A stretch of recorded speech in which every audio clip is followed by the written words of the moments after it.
Em fevereiro de 2017, duas adolescentes chamadas Abby Williams e Libby German foram encontradas mortas numa trilha em Delphi, na Indiana. Em 2022, o caso, que tinha esfriado nesse meio tempo, teve algumas reviravoltas e prisões importantes. E agora, em novembro de 2024, o julgamento do principal suspeito e acusado do crime, Richard Allen, chegou ao fim. Será que justiça foi feita?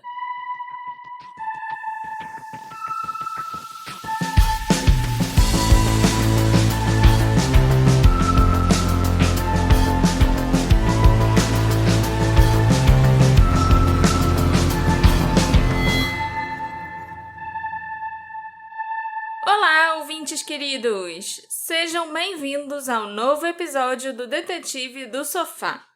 Eu sou a Marcela, a host desse podcast, e o episódio de hoje é um que vocês já estão me pedindo há algumas semanas. É o desfecho do primeiro caso que eu gravei aqui para o podcast, o caso do assassinato da Abby e da Libby em Delphi, no Indiana. Esse caso ganhou 2 episódios até hoje, o episódio número 6 e o episódio número 101. E se você é novo por aqui e ainda não escutou esses 2 episódios, eu recomendo bastante que escute antes de ouvir esse episódio aqui. E se você quiser relembrar também, fique à vontade para voltar lá e escutar de novo. É importante. É importante. Eu meio que li o roteiro mais cedo sem lembrar direito, e aí algumas coisas pareceram soltas pra mim, mas realmente é importante ter pelo menos o 101 na cabeça. O episódio 6, sobre elas, a gente lembra, né? São as meninas que morreram ali fazendo a trilha, tal, provavelmente filmaram o assassino, então é aquela história que acho que todo mundo já conhece. Mas para esse episódio aqui, eu acho que é bem melhor para entender tendo acabado de ouvir o 101. Mas antes da gente começar, eu queria avisar a todos os nossos ouvintes que esse podcast aqui, ele conta com a ajuda de pessoas fabulosas. Um coração de ouro. Com coração de ouro. Nós temos doutores, nós temos comendadores, nós temos pessoas ilustres que apoiam o Detetive do Sofá. E se você quiser ser uma dessas pessoas ilustres, entra lá no Apoia-se, entra lá no Orelo, procura Detetive do Sofá, faça sua contribuição, que ajuda bastante. O último recadinho é, como sempre, a gente tem a nossa lojinha do Detetive do Sofá, para você comprar as camisas e as canecas, né? Que eu sempre falo, a camisa azul do Detetive do Sofá é muito bonita. E o meu aviso é que, por enquanto, a nossa lojinha só vai ficar online até o dia 19? Isso. Então, fica esse aviso aí. Eu já recebi mensagem de pessoa falando: tô esperando cair o 13º, tô esperando cair... Se esperar demais, talvez não consiga mais. Então, fica aí esse aviso. Eu acho que agora sim, Marcela, me fala o que de novidade tem no caso da Abby e da Libby.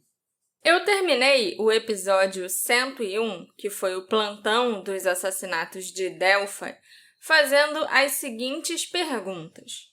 O que nós podemos esperar do julgamento? Quais serão as provas contra o Richard Allen? Ele trabalhou sozinho ou ele estava envolvido com outras pessoas no assassinato em si e nos eventos que levaram ao assassinato? E será que ele faz parte desse esquema gigante de pedofilia que acontece ali em Delphi e nos arredores? Eu não sabia o que ia acontecer dali em diante, e eu, sinceramente, tinha lá as minhas dúvidas se eu ia conseguir responder essas perguntas para vocês. Mas, para minha surpresa, o caso foi bem fechadinho, e eu vou conseguir detalhar o que aconteceu desde novembro de 2022 e responder tudo isso que ficou no ar naquela época.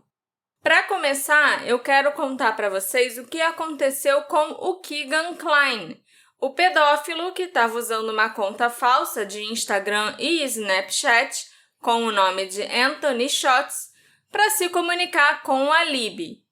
Eu vou começar por ele para seguir a mesma ordem que eu fiz lá no episódio 101 e porque o Keegan é um caso à parte nessa história.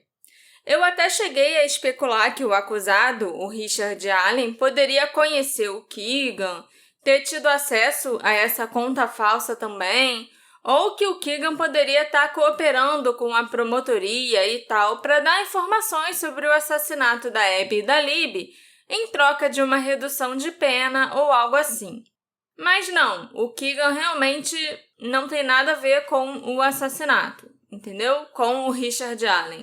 Foi só uma coincidência. Sim. Caraca. O material que foi coletado nos vários dispositivos que pertenciam ao Keegan e que foram apreendidos pela polícia nos mandados de busca executados em fevereiro de 2020 na casa dele, desencadeou uma das maiores investigações de pornografia infantil na história do estado de Indiana. O Keegan confessou à polícia que ele usava essas contas de mídia social para falar com garotas menores de idade, contatando pessoas que ele conhecia e que ele não conhecia. Ele disse à polícia que encontrava garotas no Instagram e depois pedia para elas falarem com ele no Snapchat. De acordo com o Keegan, ele trocou mensagens com mais de uma dúzia de meninas menores de idade e recebeu fotos delas. Uma dessas meninas, vocês sabem, era a Libby. O Keegan disse que tinha cerca de 100 fotos de meninas menores de idade que eram de natureza sexual, além de cerca de 20 vídeos sexualmente explícitos. Em agosto de 2020, o Keegan recebeu 30 acusações por posse de pornografia infantil, exploração infantil, obstrução da justiça, aliciamento de crianças, falsificação de identidade, entre outras coisas. Isso de acordo com os registros judiciais online. No dia 20 de dezembro de 2021, o Keegan compareceu ao tribunal para uma audiência pré-julgamento sobre essas 30 acusações que ele recebeu. Muita coisa aconteceu porque os advogados do Keegan, que foram, defensores públicos apontados para ele, cometeram erros e deixaram de passar informações importantes para ele. E também teve uma pandemia aí no meio, certo? Por isso, o julgamento do Keegan mesmo só foi acontecer em 30 de março de 2023.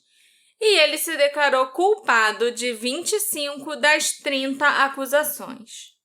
A sentença do Keegan foi declarada no dia 27 de julho de 2023 e ele foi condenado a 43 anos de prisão.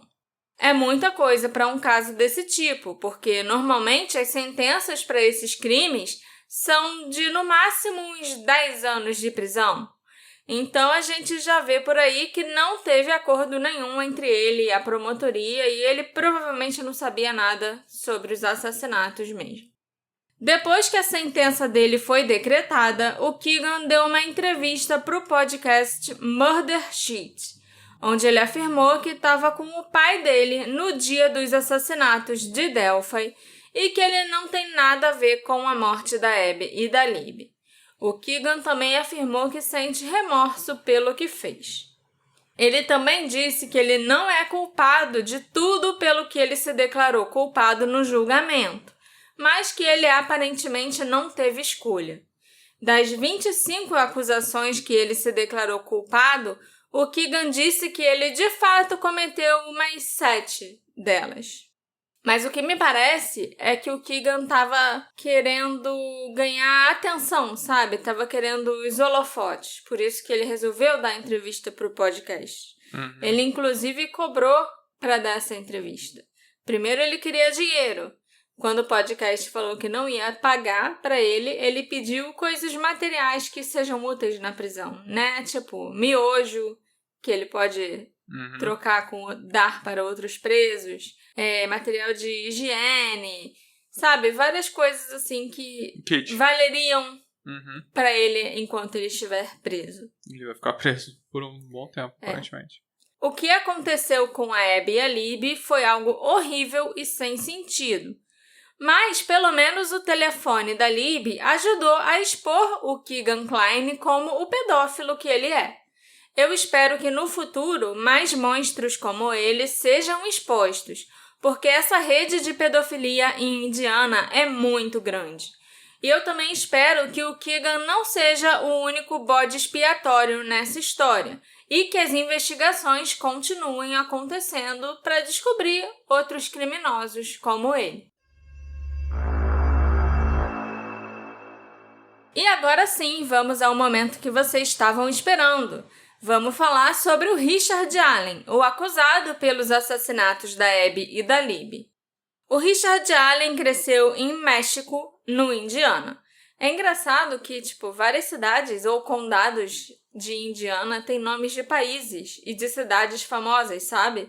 Tem México, Peru, tem Brasil no Indiana, tem Paris, tem... Ok. Todos os nomes de lugares de lá são nomes de lugares que já existem. Que curiosidade aleatória. Sim, é aleatório, mas é que eu fiquei pensando nisso e resolvi falar, sei lá. O Richard frequentou o Ivy Tech Community College, onde ele estudou contabilidade e teve uma curta passagem pelo Exército e pela Guarda Nacional. Ele é casado com a esposa dele, chamada Kathy Allen, e eles têm um casal de filhos. Entre 2003 e 2013, o Richard trabalhou como gerente de um Walmart em Logansport.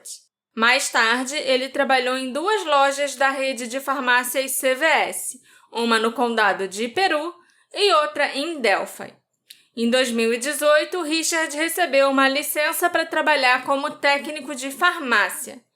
Registros públicos mostram que ele se mudou do Condado de México para Delphi em dezembro de 2006.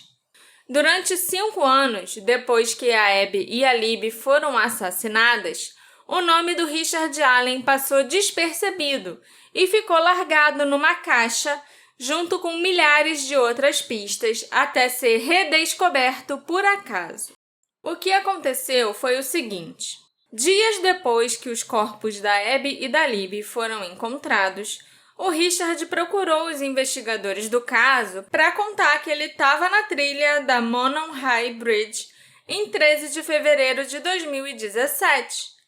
Ele conversou com Dan Dulin, um capitão do Departamento de Recursos Naturais de Indiana, que estava ajudando na investigação, e contou para o policial que ele esteve na trilha entre 13 horas e 15h30 do dia 13 de fevereiro. O Richard disse também que ele viu 3 garotas perto da Freedom Bridge enquanto se dirigia para a trilha. Apesar dele claramente ter se colocado na cena do crime, no momento em que os investigadores acreditavam que os assassinatos haviam sido cometidos, esse relato do Richard foi parar numa caixa junto com outras pistas que vieram do público e que não tinham dado em nada.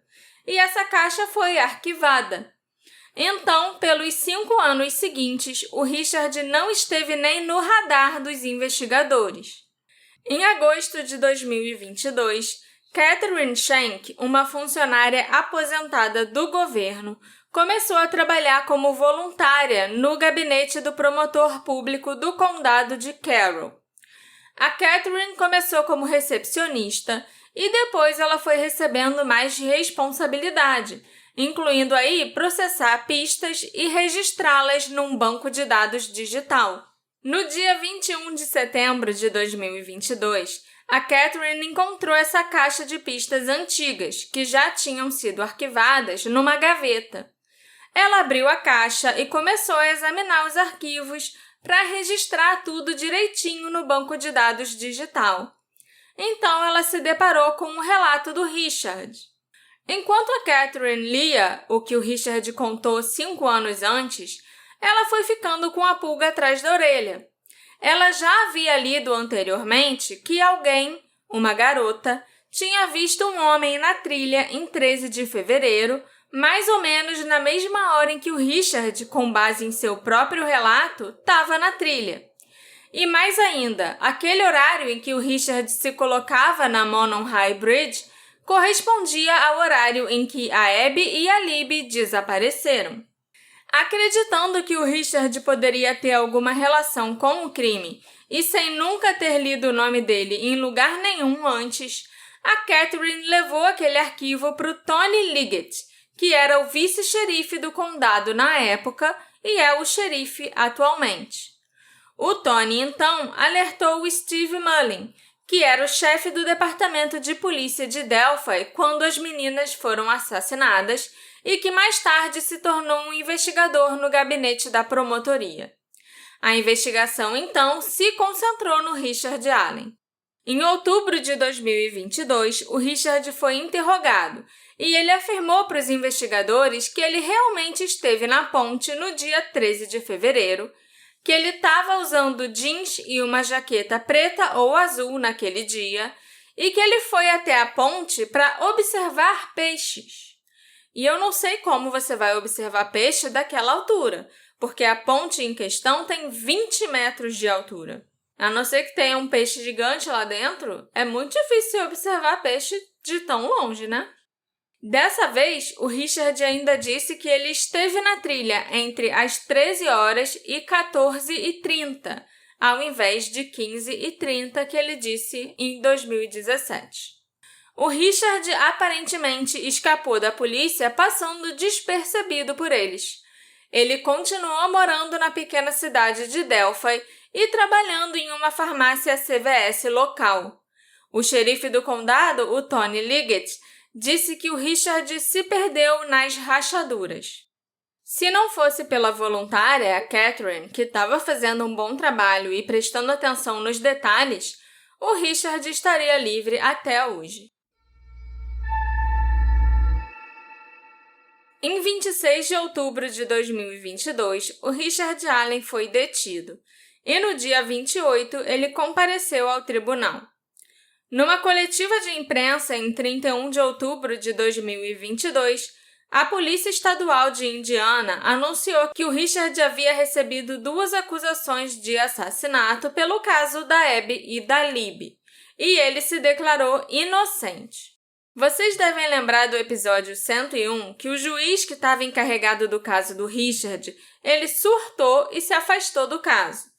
Na época que eu lancei o episódio, a gente estava esperando um novo juiz ser apontado, e o caso foi parar nas mãos da juíza da Suprema Corte de Indiana, chamada Frances Gull.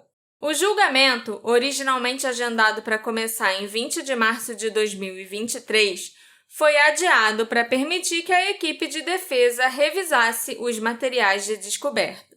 2 defensores públicos foram nomeados para representar o Richard. Eles se chamam Andrew Baldwin e Bradley Rose, e eles conseguiram causar antes até do julgamento começar. Em 5 de outubro de 2023, evidências relacionadas às mortes da Abby e da Libby, incluindo fotos explícitas da cena do crime, vazaram online. Elas foram distribuídas para criadores de conteúdo do YouTube e alguns podcasters americanos, sendo que algumas dessas pessoas foram irresponsáveis e soltaram as fotos por aí, enquanto outras procuraram a polícia imediatamente. No dia 9 de outubro de 2023, um homem chamado Mitch Westerman, amigo dos advogados do Richard e que já tinha até trabalhado no escritório deles, entrou em contato com o Andrew Baldwin, e ele teria admitido estar por trás do vazamento. O Mitch afirmou que ele tirou fotos das evidências durante uma visita que fez ao escritório do amigo e que depois as compartilhou com outra pessoa que enviou as fotos para os criadores de conteúdo. Esse homem, com quem o Mitch inicialmente compartilhou as fotos, tirou a própria vida após ser interrogado pela polícia a respeito do vazamento. Esquisito, né? Ninguém fez as coisas diretamente, né? Não foram os advogados. Foram amigos dos advogados. Mas não foi nem esse amigo que passou direto. Foi um outro cara que passou. E esse cara se matou. Muito meio conveniente. esquisito, né? Eu optei por não ver essas fotos e também por não compartilhar elas com vocês.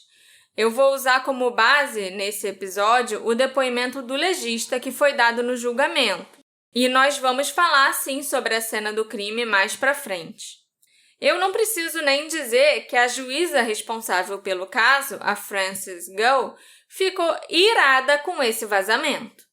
No dia 19 de outubro de 2023, ela anunciou que o Andrew Baldwin e o Bradley Rose, os dois advogados do Richard, estavam se retirando voluntariamente do caso em resposta ao vazamento de evidências de seu escritório no início do mês. Mas, no dia 26 de outubro de 2023, o Andrew Baldwin e o Bradley Rose entraram com várias petições na Suprema Corte de Indiana, alegando que eles, na verdade, foram removidos do caso pela juíza Frances. Eles não se retiraram voluntariamente, como ela afirmou, e eles queriam continuar representando o Richard, que também queria que eles continuassem atuando como os advogados dele. E os dois ainda pediram também que a juíza Frances fosse removida do caso porque lhe faltava imparcialidade.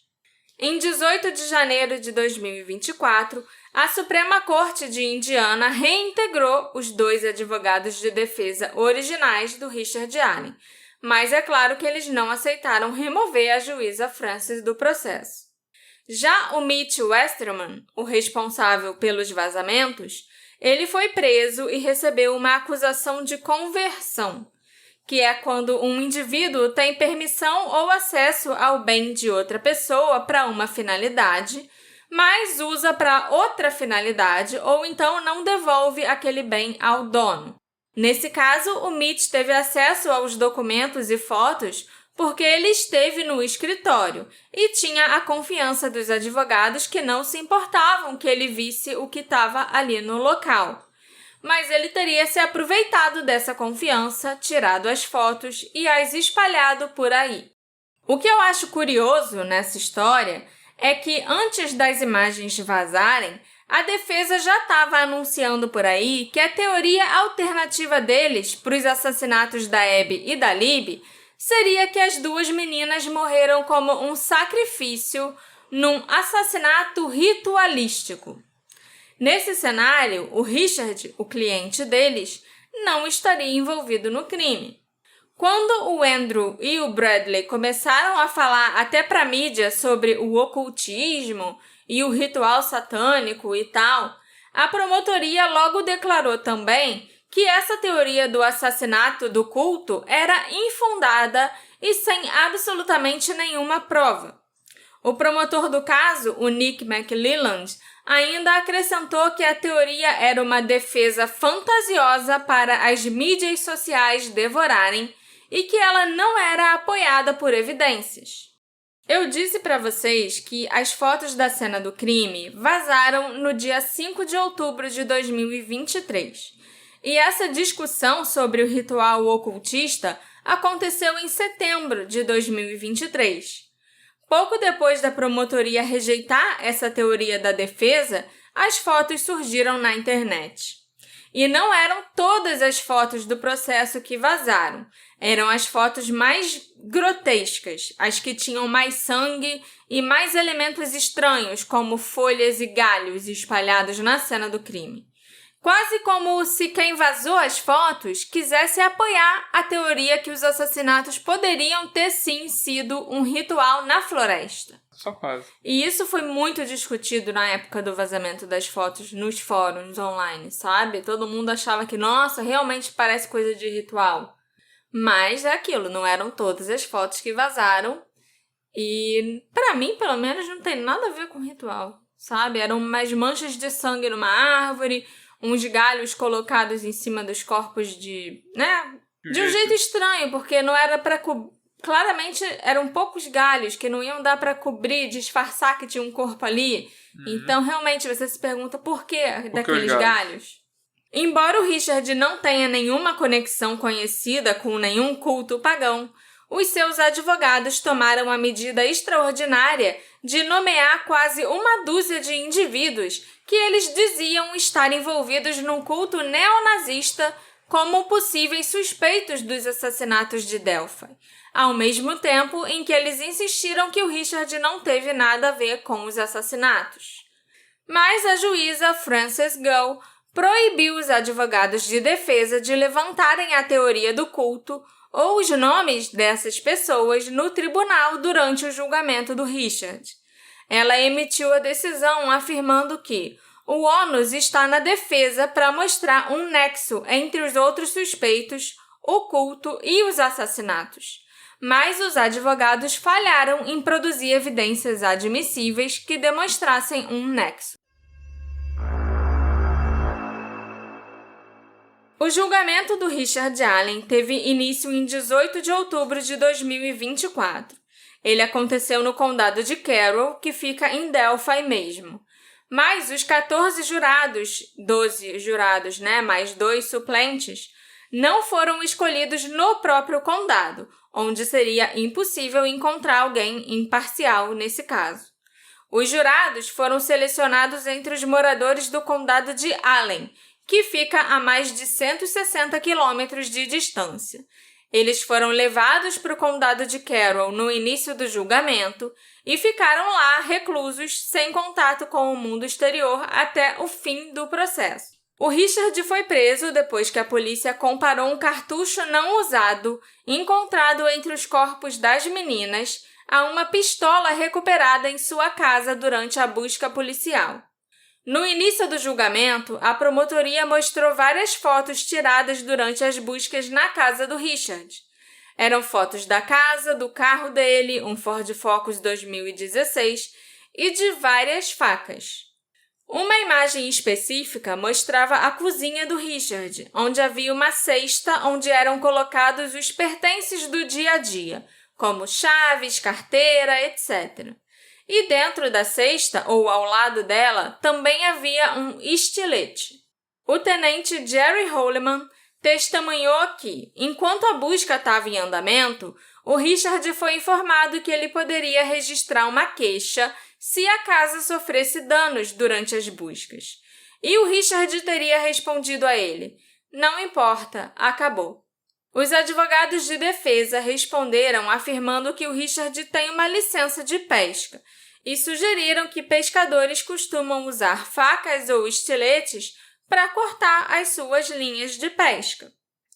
Mas, mais importante do que facas, estiletes e conversas que tenham acontecido durante as buscas, é que nessa busca a polícia encontrou uma pistola Sig Sauer, modelo P226, calibre 40.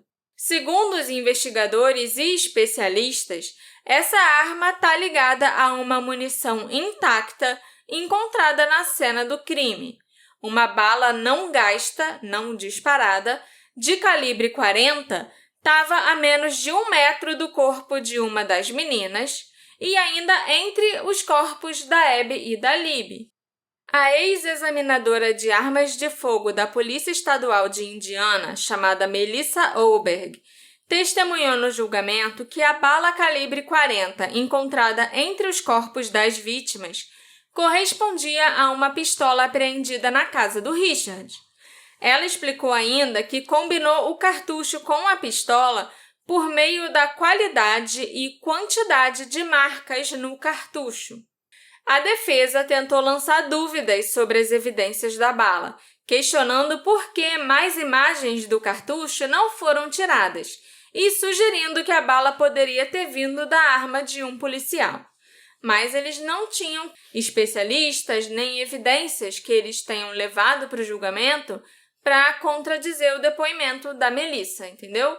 Era só os advogados jogando suposições. Um dos pontos altos do julgamento foi quando o vídeo gravado pela Libby em seu celular antes de morrer foi exibido na íntegra. As autoridades haviam divulgado anteriormente apenas um trechinho de poucos segundos do homem andando e falando "Guys, down the hill." Mas agora o vídeo de 43 segundos finalmente foi visto. Ele foi aprimorado pelo investigador Jeremy Chapman e parece mostrar a Libby gravando a trilha antes dela virar a câmera para gravar a Abby. Então, o cara da ponte aparece. A Libby pode ser ouvida dizendo a Abby: "A trilha termina aqui, temos que descer", no vídeo. E dizendo também que o homem estava com uma arma. Abby, he's got a gun.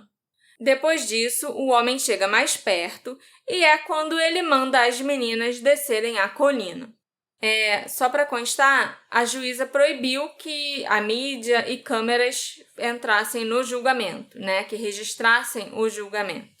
Os repórteres até puderam entrar para assistir, se eles chegassem cedo o suficiente, porque a cidade inteira queria assistir o julgamento, e registrar no bloquinho o que estava acontecendo para depois gravar suas matérias.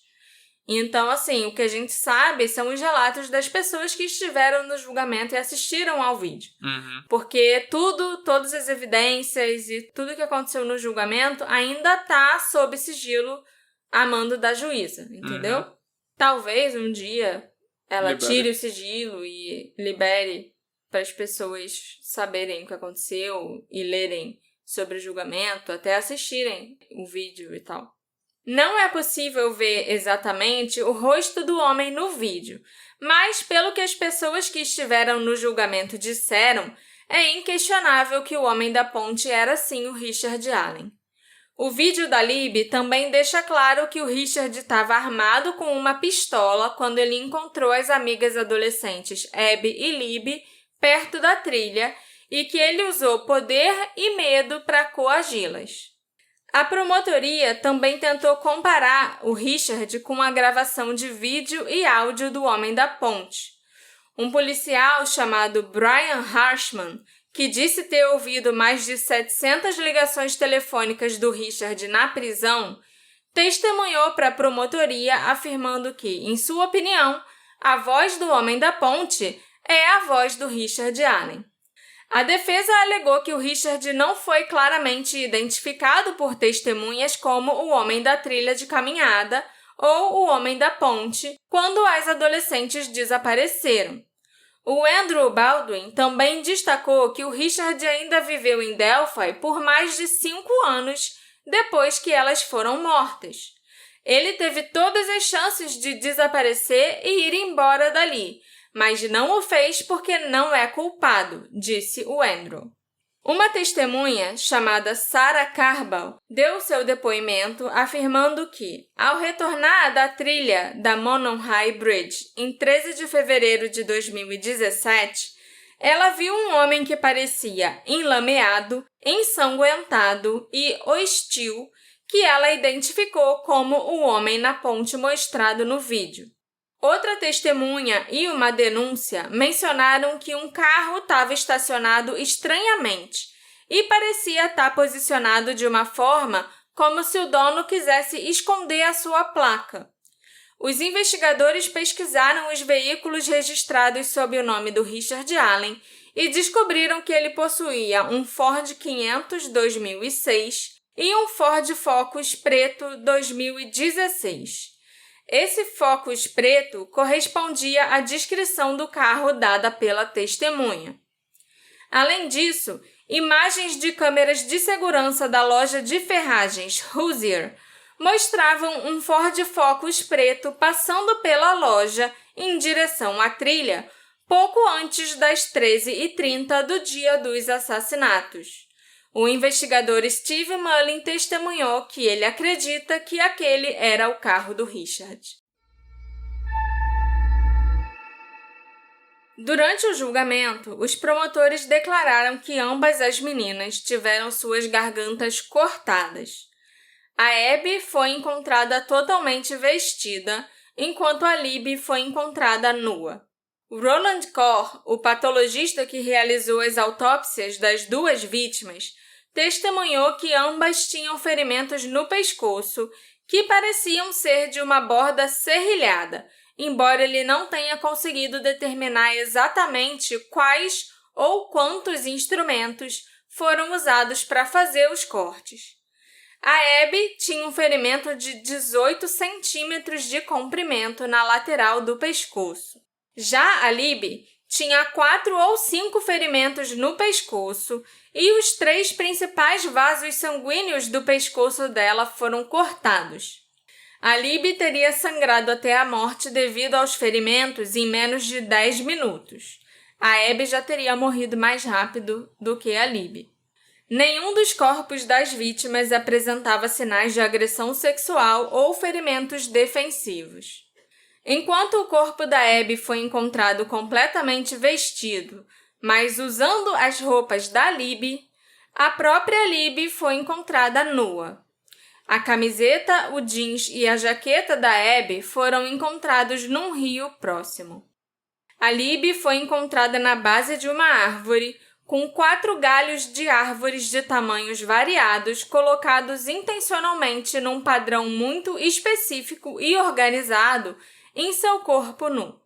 Havia manchas de sangue por todo o corpo dela. Não havia sangue nas roupas que a Abby usava, o que indicava que ela provavelmente foi assassinada nua e então foi vestida depois de estar morta. Galhos de árvores e gravetos também foram dispostos em seu corpo. A Libby parecia ter sido movida e encenada depois de ser assassinada. O Major Patrick Cicero, do gabinete do xerife do condado de LaPorte, disse aos jurados que acredita que o assassino cortou a garganta da Libby quando ela estava em outro ponto da floresta. Ela teria cambaleado e morrido aos pés de uma árvore, onde havia uma quantidade enorme de sangue. O assassino, então, a teria arrastado, puxando-a pelos braços até o ponto onde o corpo foi encontrado. Os braços da Libby estavam acima da cabeça quando os primeiros socorristas encontraram os corpos das meninas na floresta. O Major Cícero disse que ele chegou a essa conclusão com base numa mancha de sangue no pé da Libby, que indica que ela pisou no próprio sangue e porque ele esperava ver mais sangue ao redor do corpo dela. A Abby, por outro lado, provavelmente foi morta no mesmo local onde ela e a Libby foram encontradas. O Major Cícero disse que acredita que a falta de sangue nas mãos da Abby sugere que ela estava contida ou já estava inconsciente quando o assassino cortou a sua garganta. Isso porque é incomum que pessoas feridas não levem as mãos instintivamente até o local do ferimento. Ainda mais se alguém cortou seu pescoço, sabe? A primeira coisa que você vai fazer, a forma que você vai reagir, é levar a sua mão para tentar estancar o sangue. O sapato da Libby foi encontrado embaixo do corpo da Abby. E o celular da Libby, que continha o vídeo do Homem da Ponte, estava dentro desse sapato. Ou seja, a Abby conseguiu esconder o celular da amiga, e assim as duas resolveram o próprio crime. Eu achei muito interessante isso. Elas tiveram a frieza de filmar. Sim, a Libby teve a frieza de filmar. Em algum momento, andando ali, né, descendo a colina, ela entregou o celular para a Abby. Provavelmente elas tiveram que tirar o sapato para atravessar o riacho ou algo assim. E aí a Abby aproveitou e colocou o celular dentro do sapato. Aí quando elas foram obrigadas a se despir, provavelmente, né, a mando do Richard Allen, elas já não estavam com o celular nelas, nem nas roupas delas ou algo assim. O celular estava bem guardado dentro do sapato e ela ainda se deitou ou caiu inconsciente em cima desse sapato, protegendo mais ainda o celular. Caraca. 14 imagens das autópsias e mais de 50 fotos da cena do crime foram mostradas no tribunal, provocando reações bastante emocionais. A defesa, enquanto isso, levantou questões sobre a ausência de evidências de DNA ligando o Richard aos assassinatos. Questionado se alguma evidência de DNA retirada dos corpos das vítimas correspondia ao DNA do Richard, o investigador da Polícia Estadual de Indiana, Brian O'Leary, disse que não. Uma especialista em DNA do estado também testemunhou que não havia DNA do Richard na cena do crime. A Stacy Bozinovski disse ao júri que testou itens da cena do crime, incluindo roupas da Abby e da Libby, células da pele de suas unhas, sangue da cena do crime e a bala não disparada encontrada entre os corpos das vítimas. E ela encontrou DNA de ambas as meninas na maioria das amostras da cena do crime, mas não havia DNA do Richard Allen. Pelo que eu entendi, né, baseado nos relatos do julgamento, A promotoria acredita que o Richard estava usando luvas. Ele colocou luvas quando chegou ali na cena do crime. Uhum.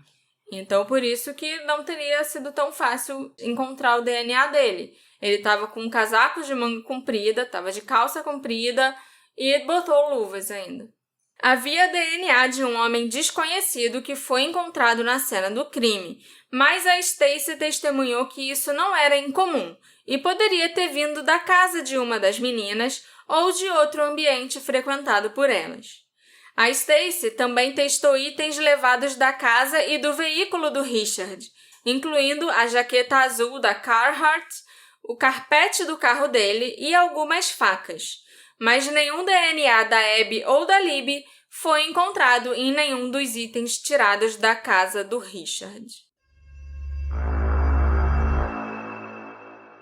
Os promotores disseram que o Richard admitiu os assassinatos mais de 60 vezes enquanto estava preso, confessando a sua esposa, sua mãe, familiares, ao diretor da prisão, à psicóloga que o tratou na prisão, a outros funcionários da prisão e a outros presos.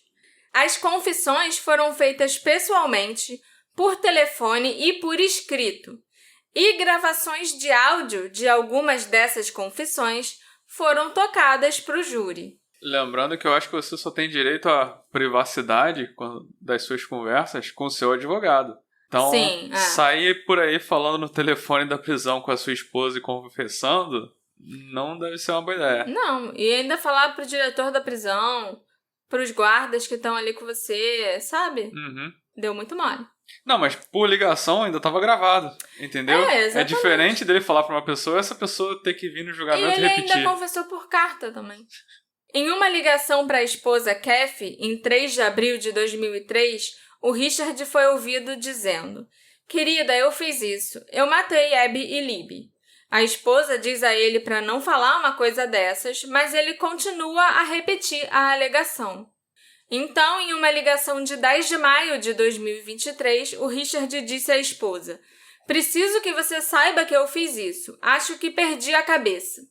A Monica Walla, a psicóloga prisional que tratou do Richard na penitenciária de Westview, testemunhou para a promotoria que ele confessou os crimes diversas vezes, uma delas com muitos detalhes. A Monica testemunhou que o Richard havia dito a ela: "Eu matei Abby e Libby. Sinto muito."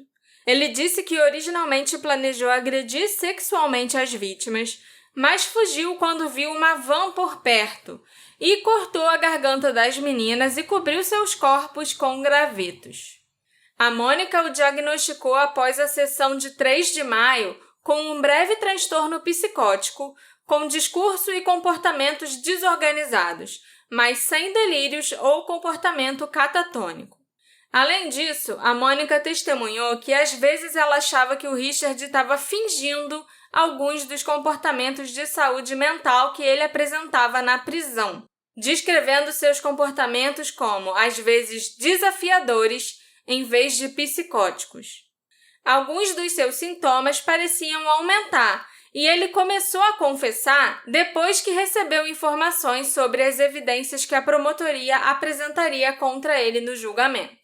A promotoria também chamou o ex-diretor da penitenciária de Westview, John Gallipol, que testemunhou que o Richard lhe enviou um pedido para falar com ele para confessar.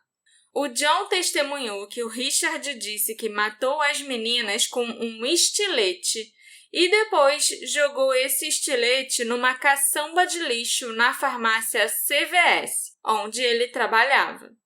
Vários guardas da prisão também testemunharam para o Estado sobre confissões de assassinato feitas pelo Richard durante a prisão. Um agente penitenciário chamado Michael Clemons, que foi um dos guardas que ficou fazendo lá a vigilância suicida do Richard, mostrou registros nos quais ele observou que o Richard disse: "Eu, Richard Matthew Allen, matei Abby e Libby sozinho. Ninguém me ajudou." Embora a acusação tenha destacado as repetidas confissões do Richard, a defesa tentou pintar um retrato dele como um homem doente mental, cujo frágil estado mental foi exacerbado pelos meses passados em confinamento solitário, incluindo durante o período em que ele confessou os crimes. O Richard foi colocado 2 vezes em vigilância de suicídio enquanto estava na prisão. Exibiu comportamento bizarro, como comer as próprias fezes e bater a cabeça nas paredes, e foi diagnosticado com um breve transtorno psicótico, de acordo com o depoimento da Monica Walla. O advogado de defesa Bradley Rose perguntou repetidamente a Monica sobre as difíceis condições que o Richard suportou durante o confinamento solitário e seus diagnósticos de saúde mental. Ele já tinha um histórico sério de saúde mental e tinha sofrido de transtorno depressivo e transtorno de ansiedade, segundo a Monica testemunhou durante o interrogatório. No mesmo dia em que o Richard fez uma das suas confissões, ele também teria feito declarações sem sentido, incluindo dizer a Monica que ele matou a si próprio, a família e o seu melhor amigo. A defesa chamou Diana Dwenger, uma psicóloga clínica que trabalhava para o Departamento de Correções de Saúde Comportamental de Indiana, para testemunhar. Ela afirmou que o Richard foi diagnosticado com uma doença mental grave em abril de 2023 e que uma equipe de profissionais de saúde mental concluiu que ele tinha uma deficiência grave. A defesa argumentou ainda que não há evidências de DNA ou armas que liguem o Richard aos assassinatos e afirmou também que as confissões feitas por ele foram involuntárias e resultaram de meses de confinamento solitário.